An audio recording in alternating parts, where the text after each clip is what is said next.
നമസ്തേ. നമ്മൾ ഇത്തരം കാര്യങ്ങൾ, അതായത് ഇപ്പോൾ ഈ പടത്തിൽ കാണുന്ന മാതിരിയുള്ള പരിപാടികൾ നമ്മൾ ദിവസേന ഇപ്പോൾ കണ്ടുകൊണ്ടിരിക്കുന്ന ഒരു കാര്യങ്ങളാണ്. നമ്മൾ ഏതെങ്കിലും ഒരു ബിൽഡിങ്ങിൻ്റെ മുന്നിൽ പോയി കഴിഞ്ഞിട്ടുണ്ടെങ്കിൽ, ഒരു ഓഫീസിൻ്റെ മുന്നിൽ പോയി കഴിഞ്ഞിട്ടുണ്ടെങ്കിൽ, നമ്മൾ അവിടെ അപ്പുറത്തെ സ്ഥലമുണ്ടോ ഇല്ലയോ നോക്കില്ല. അതിൻ്റെയൊക്കെ വാതിക്കൽ തന്നെ വണ്ടി അങ്ങോട്ട് നമ്മളവിടെ വയ്ക്കുകയും നമ്മുടെ ആവശ്യത്തിന് വേണ്ടിയിട്ട് പോകും. അതുപോലെ തന്നെ ഇപ്പോൾ ഒരു വണ്ടി അവിടെ പാർക്ക് ചെയ്ത് എടുക്കണമെന്ന് വിചാരിക്കും. അതിൻ്റെ ഫ്രണ്ടിൽ ഒരു വണ്ടി വെച്ചിട്ട് അല്ലെങ്കിൽ ബാക്കിൽ വണ്ടി വെച്ചിട്ട് ആ വണ്ടി എടുക്കാൻ പറ്റാത്ത മാതിരി വണ്ടി വെച്ചിട്ട് പോവുക.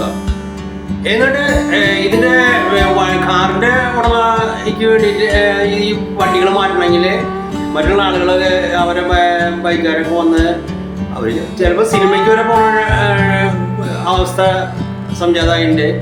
അപ്പോൾ ഇത് ഇന്നത്തെ സർവ്വസാധാരണമായിട്ട് നമ്മൾ നാട്ടിൽ കാണുന്ന ഒരു പ്രതിഭാസമായിട്ട് മാറിയിരിക്കുന്നു. സ്വന്തം കാര്യങ്ങൾക്ക് വേണ്ടിയിട്ട് മറ്റുള്ളവരെ ഒട്ടും തന്നെ ശ്രദ്ധിക്കാത്തൊരു അവസ്ഥ ഉണ്ടായിട്ടുണ്ട്. അപ്പോൾ നമ്മൾക്ക് ഒന്നുകൂടി ശ്രദ്ധിച്ച് എന്താ പറയണ്ടേ, മറ്റുള്ളവർക്ക് അധികം ശല്യമൊന്നും ഇല്ലാത്ത വിധത്തില്ലേ സ്വന്തം കാര്യം മാത്രം നോക്കാതെ കണ്ട് സമൂഹ ജീവിയാണല്ലോ മനുഷ്യൻ. അപ്പോൾ സമൂഹത്തിന് വേണ്ടിയിട്ട് നമുക്ക് ജീവിക്കാം, സമൂഹത്തിലെ മറ്റുള്ളവർക്ക് കൂടിയിട്ട് നമുക്ക് ജീവിക്കാം. Okay, thank you. Happy Easter. Thank you.